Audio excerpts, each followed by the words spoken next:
Pada hari ini untuk evaluasi 19 tahun pelaksanaan otonomi khusus di tanah Papua, kami dari para bupati dan wali kota wilayah adat Tabi dan Sereri,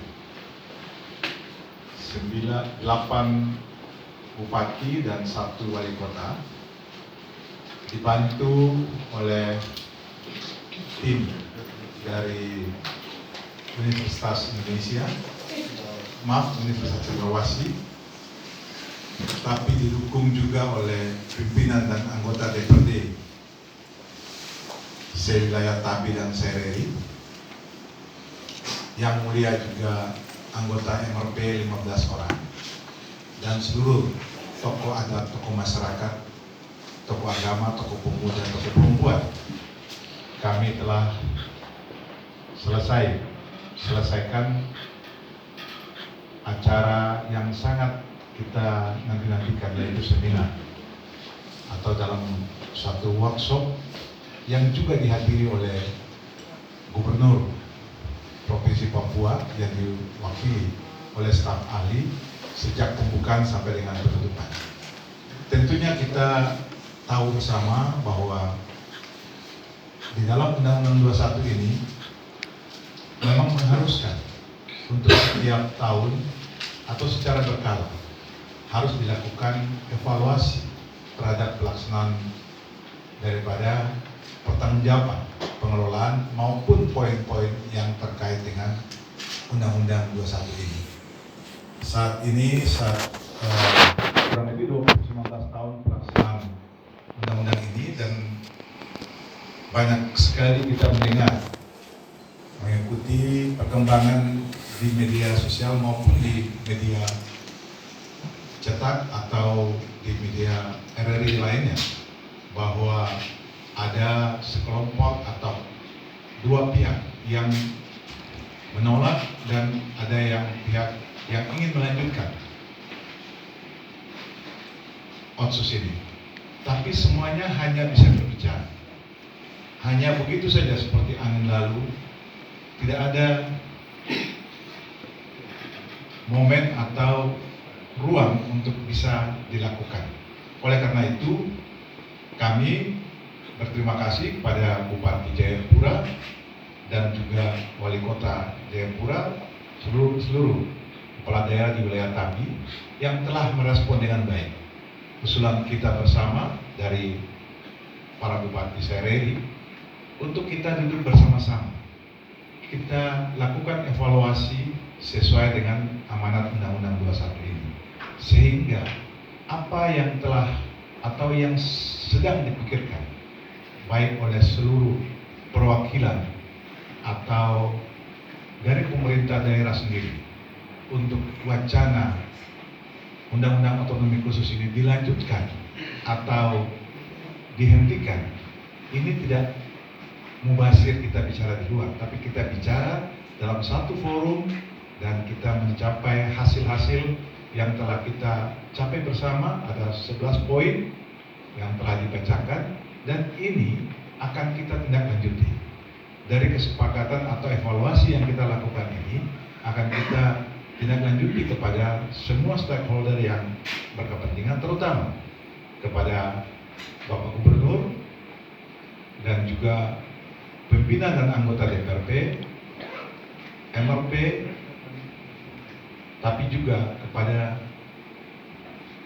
pemerintah pusat, agar apa yang kita rasakan, kita kerjakan selama 19 tahun ini, poin-poinnya yang sudah kita rampung ini dapat menjadi bahan pertimbangan untuk bisa dijadikan bahan sebagai revisi daripada Undang-Undang 21 Otonomi Khusus Papua.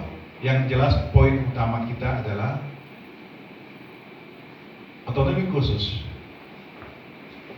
dengan kebijakannya, kewenangannya perlu dilakukan revisi. Beberapa poin yang sudah kita sampaikan. Kontribusi bantuan dana yang kita kenal dengan dana otonomi khusus maupun percepatan pembangunan infrastruktur di Papua. Ini juga kita tetap harapkan, tetapi kita mengusulkan agar jumlah dan tata kelolanya harus disesuaikan dengan menunjuk atau melakukan semacam pertanggungjawaban dari kementerian secara langsung, sehingga dana otonomi khusus ini bisa diukur, dibuat target apa yang harus kita capai, dan kemudian kita pertanggungjawabkan. Kita kelola, kita merencanakan dalam satu musrenbang khusus perencanaan tentang pemberdayaan orang Papua, terutama sumber daya manusia orang Papua asli, dan juga untuk kesejahteraan daripada orang asli Papua. Ini poin yang sudah kita sepakati, dan dalam waktu dekat kami akan membawa aspirasi ini. Di dalamnya tentunya pembentukan daerah otonomi baru provinsi di tanah Papua, karena menurut kami rentang kendali penyelenggaraan pemerintahan di tanah Papua ini geografisnya sangat luas, dan ini memerlukan pemekaran daerah otonomi baru provinsi yang kita dorong. Tentunya dengan situasi kondisi saat ini adalah wilayah Anima di bagian selatan Provinsi Papua, di bagian tengah ada pegunungan di daerah Jayawijaya, wilayah adat Lapago, dan juga di sebelah pegunungan juga wilayah adat Mepago. Dari tiga usulan ini kita berharap pemerintah pusat bisa merespon dengan baik, sehingga kami wilayah adat Sereri akan bergabung dengan wilayah adat Tabi di dalam provinsi induk adalah provinsi Papua saat ini. Demikian dari kami sebagai wakil dari wilayah adat Sereri, dan kami memberikan kesempatan mungkin Pak Bupati dari wilayah Tabi, ya, atau ada yang perlu ditanya langsung, silakan. Kemudian yang berikut bahwa wilayah ini sangat luas dengan beragamnya karakteristik, sehingga dinamika percepatan ini juga membuat lambat karena penyesuaian dan pola pendekatan yang harus bervariasi. Kemudian ya tentu daerah ini terlalu luas. Oleh karena itu memang percepatan ini yang sudah direncanakan menurut 5 wilayah dan putusan Provinsi Papua itu bisa menjadi alternatif untuk mengatasi lambatnya percepatan itu. Bapak terkait apa? Tadi kita sudah sampaikan bahwa dana 2% setara dengan DAU nasional untuk Papua, dana otonomi khusus ini, selain jumlahnya secara total menurut kita masih sangat kurang. Oleh karena itu kita mengusulkan untuk bisa ditambah. Kalau ditanya berapa ditambah, sesuai dengan penyampaian staf ahli gubernur tadi, bahwa Pak Wakil Gubernur menyampaikan kita minta 10% untuk dana otonomi khusus. Ini terkandung maksud bahwa kalau otonomi khusus ini diberikan untuk percepatan pembangunan di Papua agar bisa sama dengan daerah yang lain, saya kira memang angka yang 10% ini merupakan sesuatu angka yang sudah sangat baik kalau itu disetujui. Tapi sekali lagi kami menyampaikan ini, tentunya kami sangat menghargai pemerintah pusat dalam melaksanakan pemerintahannya untuk rasa keadilan di seluruh Indonesia ini, sehingga pengajuan kita demikian. Tapi kita berharap bahwa pemerintah pusat akan mempertimbangkan sesuai dengan kemampuan dana dari pemerintah pusat. Yang ingin kita sampaikan di sini bahwa sebenarnya bukan saja soal besaran jumlahnya, besaran jumlah uang yang kita butuhkan, bukan saja, tetapi bagaimana kita mengelola dana otonomi khusus ini dengan baik. Kita tahu bahwa hasil pemeriksaan BPK untuk tahun 2018-2019, dana silpa untuk Provinsi Papua, sisa anggaran di tahun berjalan, itu ada 1,8 triliun. Ini angka yang besar. Kalau kita bagikan dengan, katakan bagikan dengan 30 kabupaten, 29 kabupaten kota yang ada di Papua ini, artinya kita masih dapat 100 miliar per kabupaten kota lagi. Tapi uang ini disimpan di Bank Papua. Apa manfaatnya? Tidak ada manfaatnya, hanya dapat bunga saja. Kalau uang ini kita gunakan, kita berikan di kabupaten, kita kerjakan untuk peningkatan ekonomi, untuk kesejahteraan masyarakat, saya kira nilai kesejahteraannya akan jauh lebih baik. Jadi bukan soal jumlahnya uangnya saja, tapi bagaimana kita bisa menata keuangan dana otsus ini dengan baik, sehingga betul-betul dapat terserap untuk kepentingan kesejahteraan pembangunan sumber daya manusia, tapi juga untuk kesejahteraan masyarakat yang ada di Papua. Itu poin yang kita harapkan. Jadi sedikit saya sampaikan juga bahwa kita kalau bicara demokrasi, tadi diperkembang juga, kalau bicara demokrasi itu harus sama cara memilih pemimpinnya.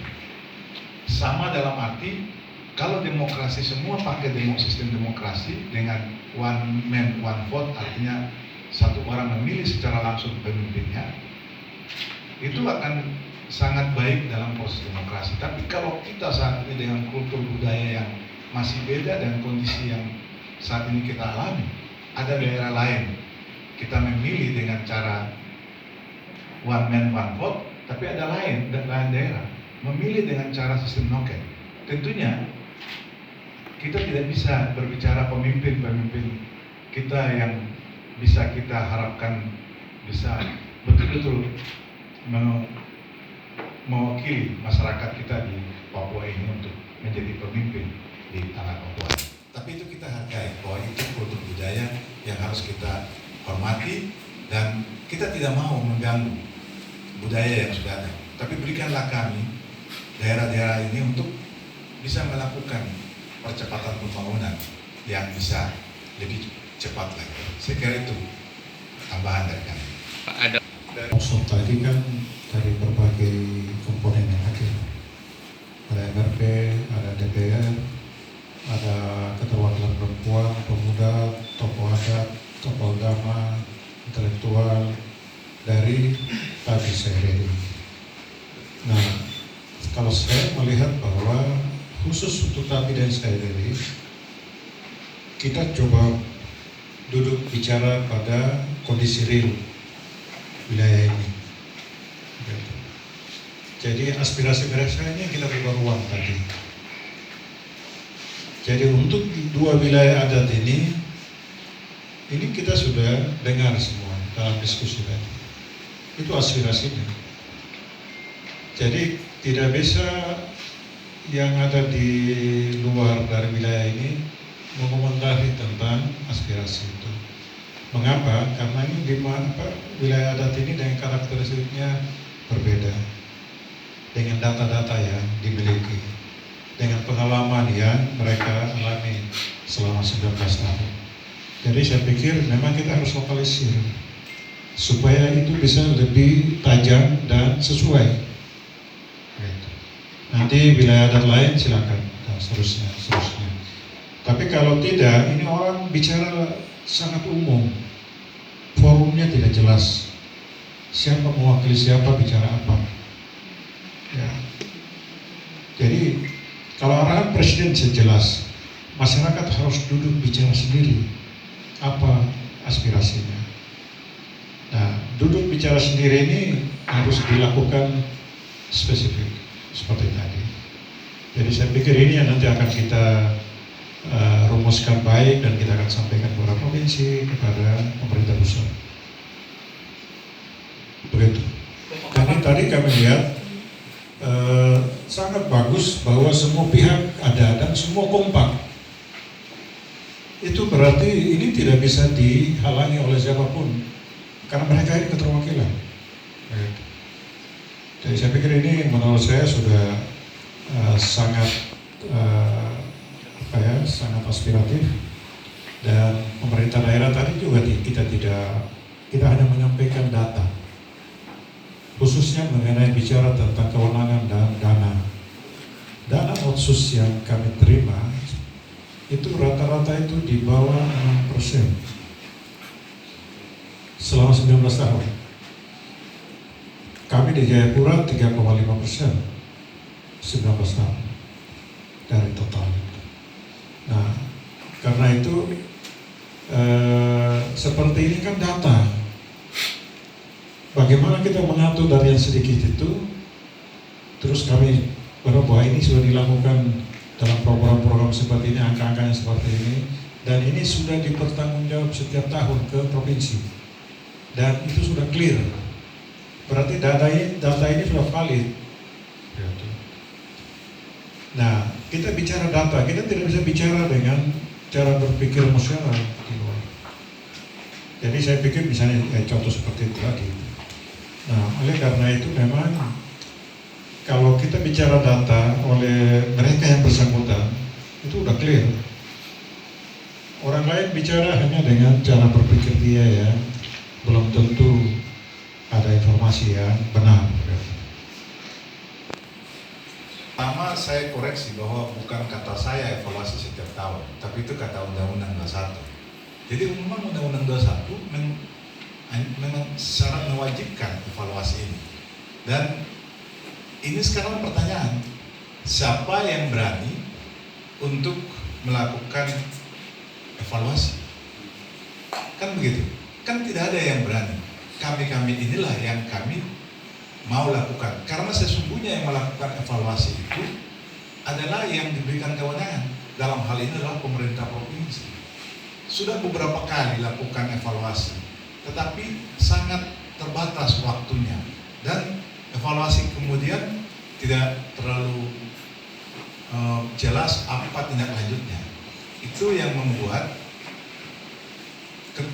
kenapa kita lakukan saat ini. Memang momennya saat ini, karena orang seakan-akan di tahun ke-20 berakhirnya pengalokasian dana provinsi 2% ini, seakan-akan ada yang mengatakan bahwa dana otsus ini gagal. Datanya apa? Jangan sampai kita bicara gagal kemudian kita nggak bisa menunjukkan datanya. Kalau kita bicara suatu kegagalan, kita kan harus bicara target dulu. Apa target kita, dan kemudian apa yang setelah kita kerjakan kita ukur sampai di mana. Kalau kita bicara target yang kita kerjakan, kita ukur dari IPM-nya, dari APK-nya, indeks pembangunan manusia, dan angka partisipasi kata dalam pendidikan. Itu merupakan satu ukuran bahwa sebuah daerah itu maju apa tidak. Nah, mari kita ukur. Daerah kita, khususnya daerah Yapen, sudah bisa keluar dari daerah tertinggal. Jayapura, Wali Kota, dan Kabupaten Jayapura sudah masuk di IPM yang sudah di atas rata-rata nasional. Apakah kita ini harus jalan di tempat sambil ada saudara-saudara kita lain masih di bawah IPM-nya? Ini kan agak sulit.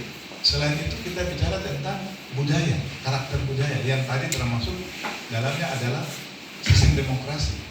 Kita tidak bisa memaksakan daerah-daerah yang sistem demokrasinya masih kental cara memilihnya dengan sistem noken. Kita hargai begitu sebagai suatu budaya yang kita bicara tentang kehormatan terhadap kearifan lokal, itu kita mendukung begitu.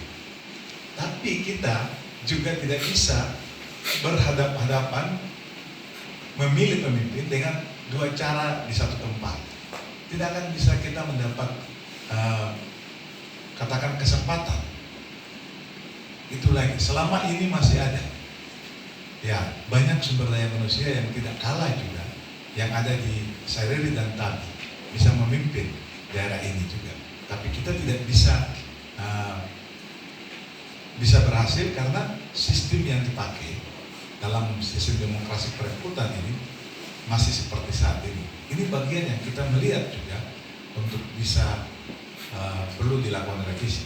Tapi jelas bahwa 5 wilayah di Papua ini mempunyai kultur budaya yang masing-masing baik, berbeda-beda, itu kita akui, dan mari kita membangun dengan karakteristik budayanya. Saya kira itu percepatan pembangunan akan jauh lebih baik daripada membangun seperti saat ini.